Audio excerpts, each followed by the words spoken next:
الحمد لله رب العالمين والصلاة والسلام على سيد الأنبياء والمرسلين أما بعد عن عبد الله بن مسعود رضي الله تعالى عنه قال قال رسول الله صلى الله عليه وسلم إن الله يؤتي الدنيا من يحب ومن لا يحب ولا يؤتي الدين إلا من يحب أو كما قال عليه الصلاة والسلام.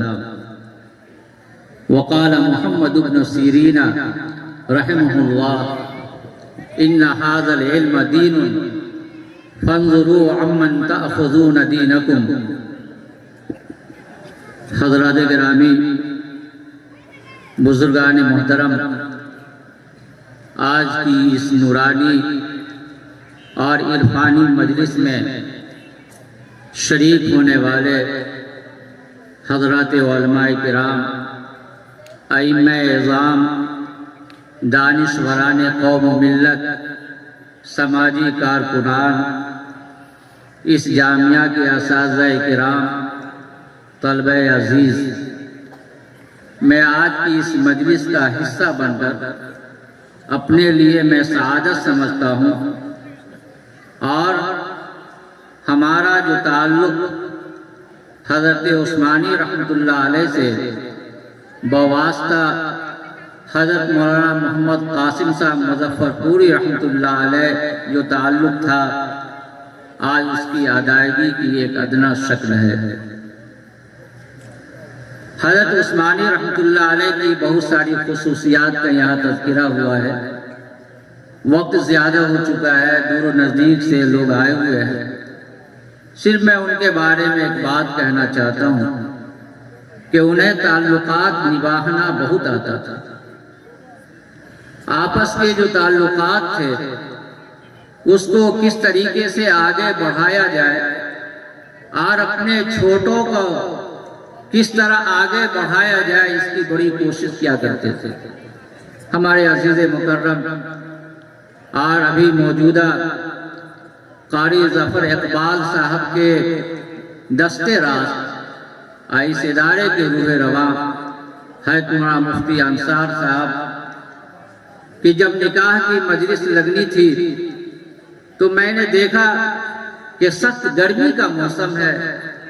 حضرت مفتی صاحب رحمۃ اللہ علیہ تقریباً 200 کلومیٹر کا سفر کر کے حضرت اس مجلس میں تشریف لے گئے، اور انہوں نے نہ صرف نکاح پڑھایا بلکہ اپنے اس وقت کے حساب سے ایک ادنا استاد کی اس طرح سے حوصلہ افزائی کی جو عام طور پر آج ہم لوگوں سے نہیں ہو پاتا ہے۔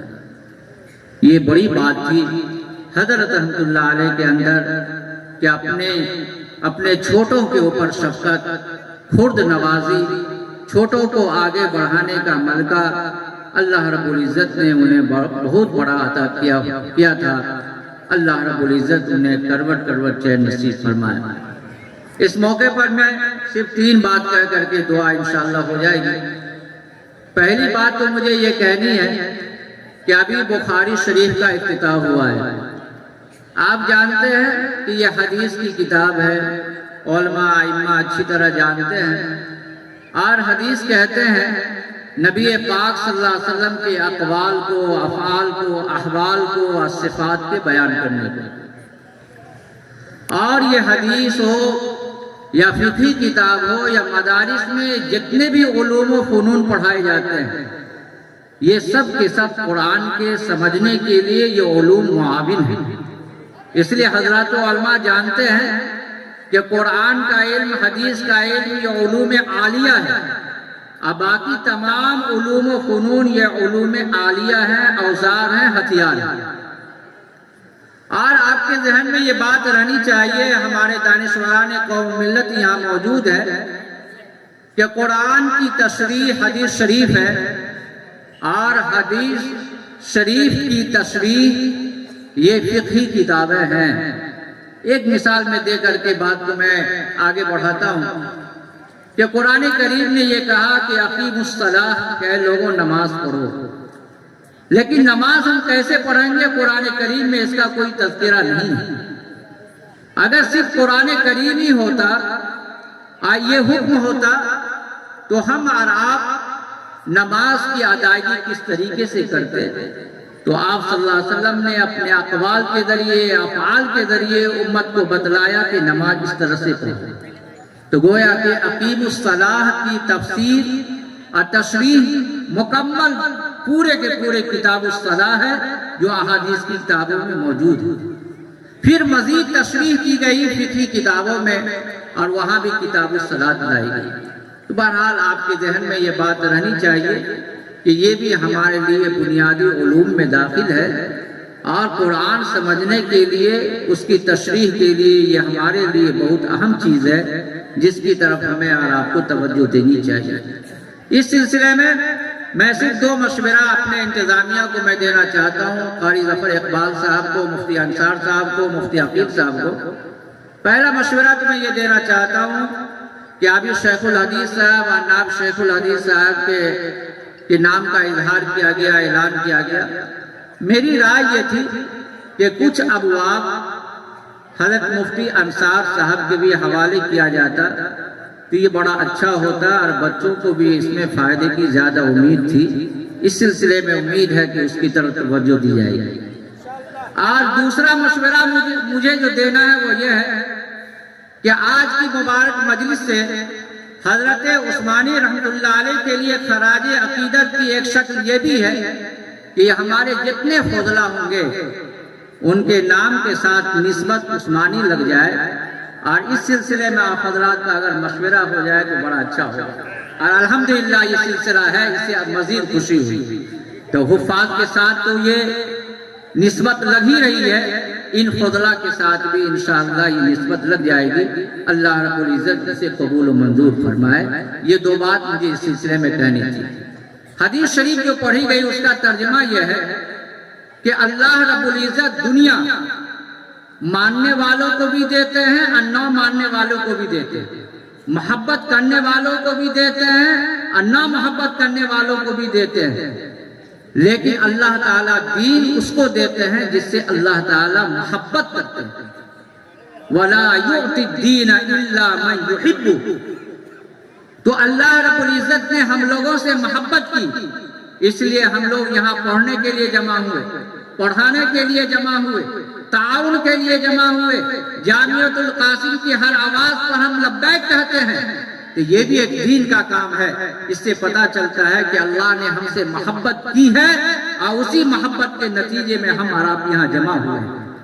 اللہ تعالیٰ اس محبت کو قائم اور برقرار رکھتے ہوئے اللہ تعالیٰ اسی کے ذریعے ہماری بخشش اور مغفرت کا اللہ تعالیٰ فیصلہ فرما دے۔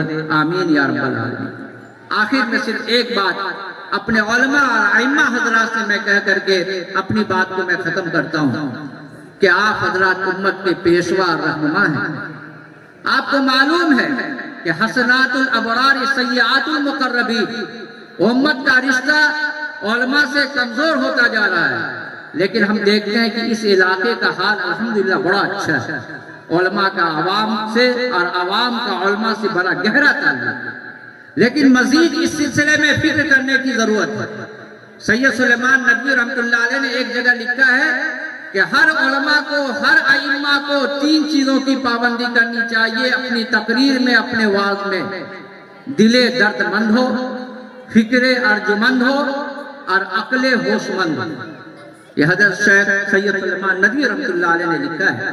اس لیے امت کو جس وقت جیسی ضرورت ہو اس وقت علماء کی یہ ذمہ داری ہے اس کی رہنمائی کرنا، اس کی پیشوائی کرنا۔